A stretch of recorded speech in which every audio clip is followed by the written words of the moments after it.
Hey guys, Big Rat. 3! 10, back at it.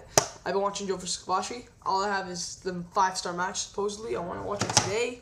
Hopefully I can. I know it's late. But I've been watching that duty for a week now. I gotta get it over with. The video that got taken down, by the way, for me too, how do we sell is X9's website, which I will write a review for that DVD. We need more writers, so please, links on the side. The video that got, I gotta watch my words here. The video on my old account that got taken down is back up. Quickly, for all those quickly, in fact, I recommend you stop watching this video immediately and go watch the other one before, if it gets taken down again. Basically in the first 3 minutes, I kind of said how that I felt upset that the pay-per-view didn't have blood. I thought the I Quit match last Wednesday match needed a little blood. And then I said for 2 straight minutes, I think I said for 2 straight minutes, I liked Backlash. I liked Backlash. I liked Backlash. And then for the rest of the video, which was 5 minutes left, I was defending WWE against Bradley Loves Peanuts comments on TNA. They took the video down. They suspended my account. My 200 subscribers, my 150 videos, all gone. I uploaded, I was lucky, I looked in my trash can box from my computer, and I found like 6 or 7 videos, which I immediately put up there on my channel, because if I am getting new subscribers, I want them to know the stuff that what I was, not just me getting pissed off because my account got suspended. I uploaded 3 Q&As.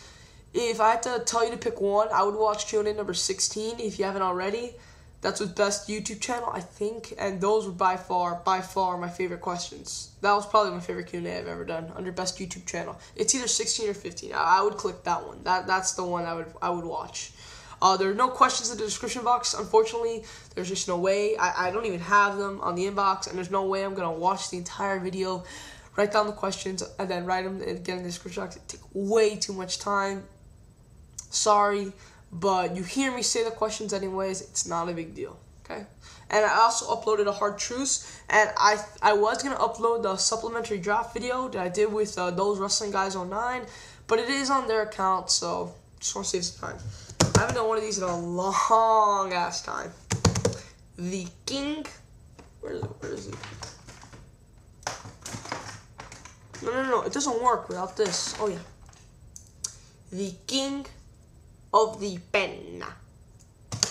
Matt Beast 1419th reminded me, and I have a lot of books, so we're going to do the Battle of the Mick Foleys. There's no doubt in my mind, Foley's good. It's probably my favorite. It's definitely my favorite Foley book. It might be my favorite wrestling book of all time. I didn't even want to put it in the contest. This was actually kind of close, so that's why I wanted to bring this out. We have Foley is good, and the real world is bigger than wrestling. And then we have The Hardcore Diaries, New York Times #1 best-selling author. Let's start with this guy. Basically, Foley is good. It's pretty much where the other one left off, from 1999 to around 2001. Talking about his career, how he retired, why he wanted to retire, why he felt the need to retire, how he wanted to retire at Survivor Series, but Austin needed time off to take for a neck injury, a year for a neck injury. And Vince McMahon thought having them both leave the company at the same time would be pretty painful. So he asked Mick to stay for a couple months. And Mick said he's actually grateful because Mick basically thought that he was old. He was thinking of the joint, he said. He was having horrible matches. His last 2 matches on pay-per-view were probably, in my opinion, it could be the 2 best matches of his career. I've seen a lot of Mick Foley matches. Those 2 might be his 2 best matches of his career. His Hell in a Cell with Triple H, and his Royal Rumble match with Triple H. They're definitely my top 5 with Mankind Orton, with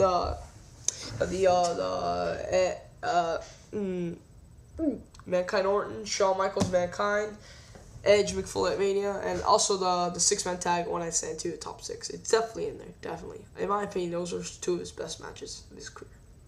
Very good book, of course. He not only makes fun of Al Snow, which is what I think made the first book so successful. People realize his sarcastic humor, but he makes fun of Al Snow, Test, and the Mean Street Posse. 5 guys. Here, I'm pretty sure I can open up a Foley page and find an Al Snow joke, or some joke. Here we go. The crowd was as dead as it could possibly be, just like they are when they're watching an Arsenal match. If I opened up the Foley's Good book, I swear I could find one every 10 pages. I was like keen. I caught it every. It was so funny, and that's why I feel this book and his other books are so successful, because he makes fun of people, and I like it when he makes fun of people. It makes my poor old life feel better. Anyways, it's a pretty good read. My problem with the book, I really don't like the last 60 pages. I didn't want to read the book for that.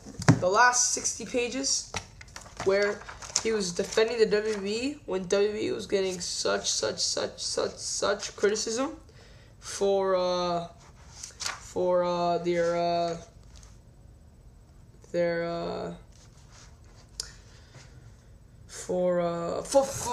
damn, lost my train of thought. For wrestling being too violent and all this. Well, that stuff is good. I really didn't want to read about it. Honestly, I just didn't want to read about it. I really didn't. I wanted to. Foley even warned me. He said, if you don't want to read it, don't read it. I didn't listen. I thought maybe there might be something good. Not really. It's like 60 pages of him talking about, wrestling and branding and censorship. Which, after the first 10 pages, I was lost. I just kept reading because I have this thing where I have to finish books. And also I was afraid that he was going to say something funny.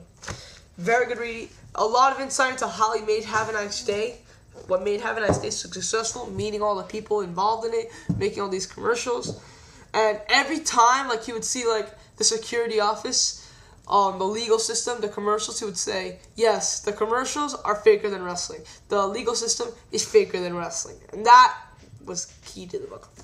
Now let's go to the Hardcore Diaries. This was also a very good read. This was actually the first Mick Foley book I got.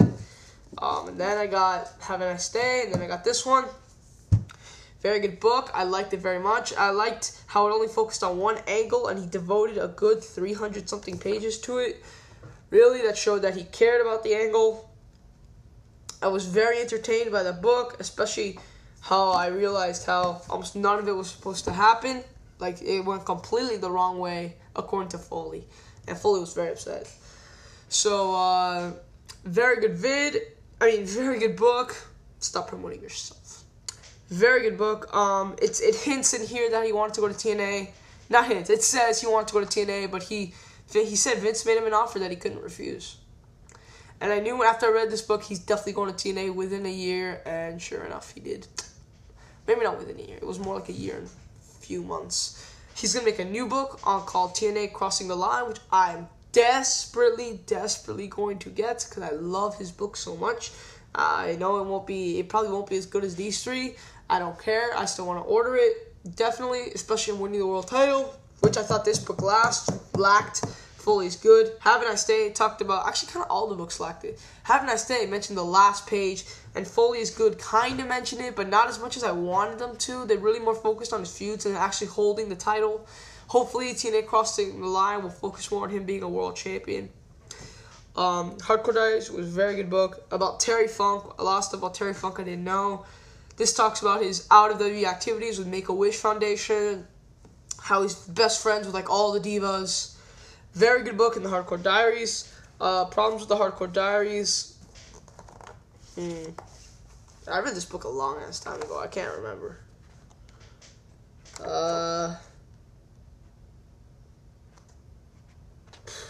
Seriously, I'm thinking here.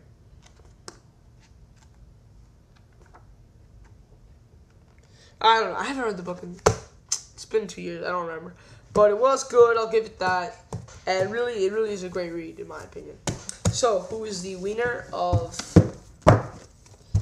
the King of the Pen?